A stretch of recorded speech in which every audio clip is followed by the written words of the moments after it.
Alright, right off the bat, I'm just going to warn you, this is a very different video from my normal videos, and from all my future videos, but it's a little passion project I put together, so let's see how it goes. I hope you enjoy it.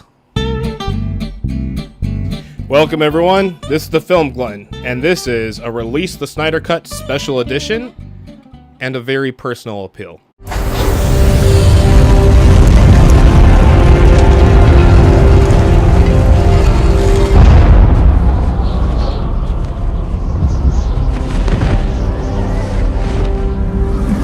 This is not a deep and in-depth video essay.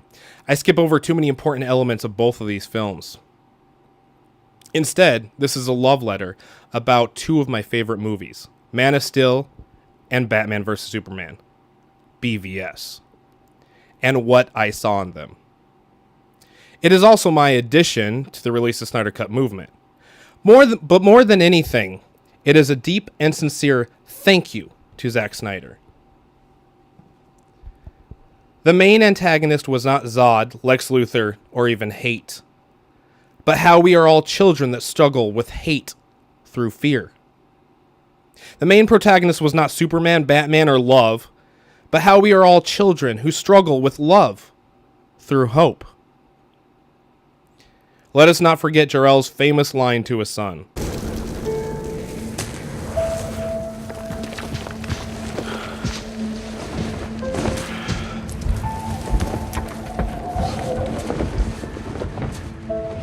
You will give the people of Earth an ideal to strive towards. They will race behind you. They will stumble. They will fall. But in time, they will join you in the sun, Cal. In time, you will help them accomplish wonders. Man of Steel and BVS are opposite sides of the same introspective and deconstructionist coin.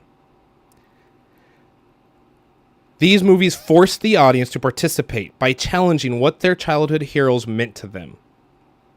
Both took our favorite characters and stripped them down to bare basics. The end result is one side of the coin, fear and hate looking outward, with the other side of the coin being fear and hate looking inward. Superman is a godlike being with awesome power, but limited to a man's mind, body, and soul. No matter what path he chose, or how he chose to use his power, it would forever change the world. Every character, both good and bad, are haunted by this. Just as we are haunted with our own lives and our own possibilities. Jonathan Kent knows Clark must deeply understand who he is before he tries to harness the ultimate weapon that is himself. I know you did, but we talked about this. Right?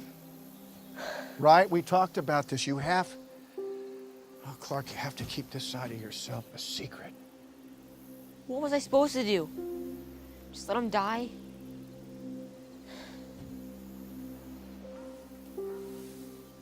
Maybe. What? Maybe? Is that what he would say? Like our real world, even those with the most optimism know the only thing that's certain is uncertainty. No one knows who to trust anymore. Jonathan Kent is all too aware of this. He needs to be a father first. He needs to be Pa Kent. If he does that job correctly, Superman will be the savior of the world. Martha Kent and Jor-El, his Kryptonian father, are filled with only optimism and faith. But even they know unquestioned faith is dangerous. We've all heard, hope for the best. But this implies you know what is best. As Clark's power first manifested as a child and as he sees the world with X-ray vision, literally seen through us, he runs to a dark closet and hides. Martha, his mother, comes in to save the day. The world's too big, Mom. Then make it small. Then we have General Zod. He's our hate and fear from the outside in. I describe him as this because he's literally the other to us. He's what we're scared of, what conspiracy theories are made of. We hate him because he wants to destroy us, humanity. Our fear and hate are justified because he is not one of us. However, if we look deeply into his soul, does he not have reasoning behind his terrible actions?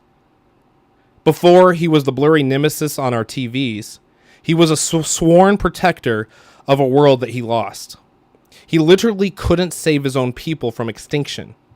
He lost his mother world. The mother world that taught him that he was unique and beautiful.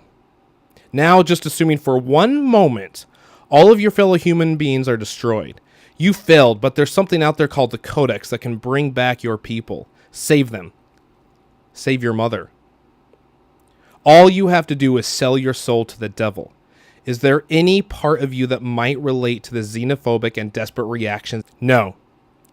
We still hate him because he is the other. But all that changes in BVS when we flip the coin to see Batman. He's one of us. Many have said, this isn't our Batman. Well, I have sad news for you. He is. But he's also fear and hate looking inward. Adam West, Michael Keaton, Christian Bale, all versions of a character that was slowly destroyed.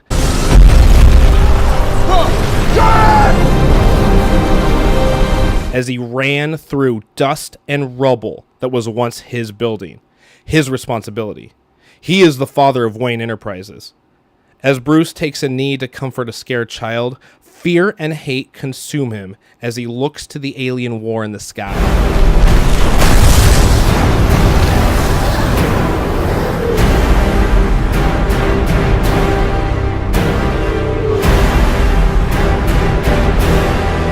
Sure, Snyder incorporated Lex Luthor. He's always been an egotistical bastard, so easy to place in the film as the humans we can hate, as the human we can hate. I'm not Lex Luthor. He's a bad guy. But you are Batman, aren't you? And you have, at some point in your life, reacted poorly when fear took over, haven't you? Snyder was all too aware of this, and this is why you proclaim, that's not my Batman. It's a defense mechanism to guard and protect yourself from yourself. Men fall from the sky. The gods hurl thunderbolts. Innocents die. That's how it starts. The fever, the rage, the feeling of powerlessness that turns good men cruel. Batman responds by literally creating more of a barrier between him and the world. What was once a simple mask is now a helmet. What was once a suit of rubber is now armor. His humanity slowly fades away as he sees Superman as more and more of the alien, the other. As Batman goes through his transformation, we see the end result of what happened when Zod made the pact with the devil in Man of Steel. Now, in BVS, he is completely physically altered. His soul is gone and he is now a puppet of Luthor. All that remains is Doomsday. The accumulation of all human and Kryptonian fear and hate. Next time they shine your light in the sky, don't go to it. The bat is dead. Bury it. Consider this mercy. Tell me.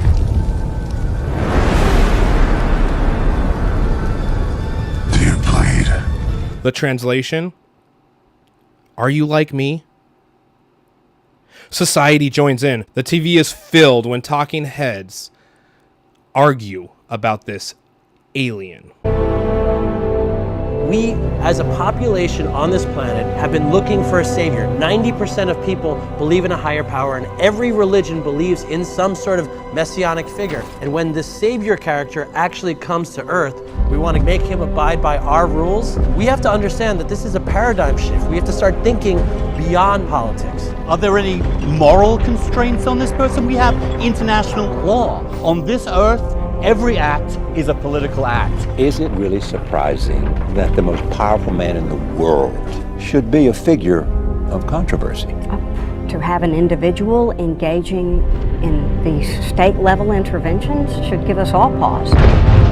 human beings have a horrible track record of following people of great power down paths that led to huge human atrocities. We have always created icons in our own image. What we've done is we project ourselves onto him. The fact is, maybe he's not some sort of devil or Jesus character. Maybe he's just a guy trying to do the right thing. We're talking about a being whose very existence challenges our own sense of priority in the universe. And you go back to Copernicus, where he restored the sun in the center of the known universe, displacing Earth. And you get to Darwinian evolution, and you find out we're not special on this Earth, we're just one among other life forms. And now we learn that we're not even special in the entire universe because there is Superman. Pa Kent was justified in his fear. The world is torn apart not by Zod or Luthor, but by the Superman himself. Pa Kent's son might be a muscular man god, but as he tries to piece together who Batman is along with his place in the world, he's really the scared child sitting on the back of a pickup truck. Finally, we have the infamous Martha scene. Batman stands on Superman's neck with the Kryptonian spear pointed at his face. This is the setup, but not what's really happening. No, Bruce is a small child saddened by the loss of his mother, Martha, and scared, lost in a sea of bats. And Clark is a child curled in a ball, hiding in a closet. Who comes to get him out of the closet? Martha. Mother. Mom. As the distance grew to a chasm between our characters, they find this fixed point to see through the dust and debris. Batman's question is answered. Do you bleed? Answer. Yes. I'm like you. In this moment, there are no falling buildings, no exploding planets, no Zod, no Luthor, no Batman, no Superman. Just two people, two children, two boys with mothers. Hope rises, love conquers, and Superman and Batman become the brave and the bold. But Doomsday has already been unleashed. Everyone, every character from beginning to end, had failed each other by letting this monster incubate, grow, and finally allowing him to unleash himself. The addition of Wonder Woman is just enough to help save the world, but not him. The Superman. And then it ends.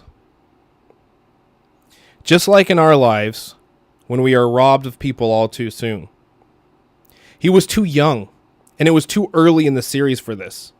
But isn't that the point? We feel robbed, and that's exactly what Snyder wanted. Yet in those final scenes, as hope is buried, it also begins anew. Batman and Wonder Woman, now friends, yet just as alien to each other as Clark and Bruce were, remind us the sun sets, but the sun also rises. Then, Justice League happens. Did I love it? Yeah, I did. Did I enjoy the adventure? Yes. Like a Marvel film, I shoved popcorn in my face and enjoyed the show. But that's all it was. A good movie. A new score was recorded, which mirrored the restructuring of the film. Fun entertainment with flickers of possibilities and missed potential. I own the Justice League and will watch it again. But deep down inside, there's my own inner child who, while remaining optimistic in a chaotic world, still struggles. The inner child that watches wars rage. The inner child that watches politics become more volatile. The inner child that watches the news with mass shootings and terrorist acts. And the inner child that was held down on a school restroom floor being forced to lick the dirt and filth. And thrown off a swing, embarrassed and learning how to hide his scars. The inner child that learned how to choose his words carefully to hide a stutter. And that saw a psychologist to end a psychosomatic cough subconsciously created because he was afraid of the world that he truly loved. The inner child that used comic books to shape who he was and who he wanted to be. This inner child is often swarmed by bats and locks himself into metaphorical dark closets, desperately trying to make the world small. You will give the people of Earth an ideal to strive towards. They will race behind you. They will stumble. They will fall. But in time, they will join you in the sun cow. In time, you will help them accomplish wonders. Yet also, this inner child, through love and support, also learned how to carefully place his hands on the ground, feeling the earth beneath him, and eventually learned how to fly. That's why this inner child and the film Glutton is part of the Release the Snyder Cut movement. Why I have so much love for these particular films. Why I want to see them again and again. Why I want to see the Snyder Cut of Justice League. Not just the Snyder Cut, but the whole 5-part Snyder story arc as he wanted to tell them. This is also why I deeply and sincerely want to thank Zack Snyder for what he has given me and the world. Until next time, this is the Film Glutton, reminding you to keep hope alive and never turn down an upgrade. Have a good night, folks.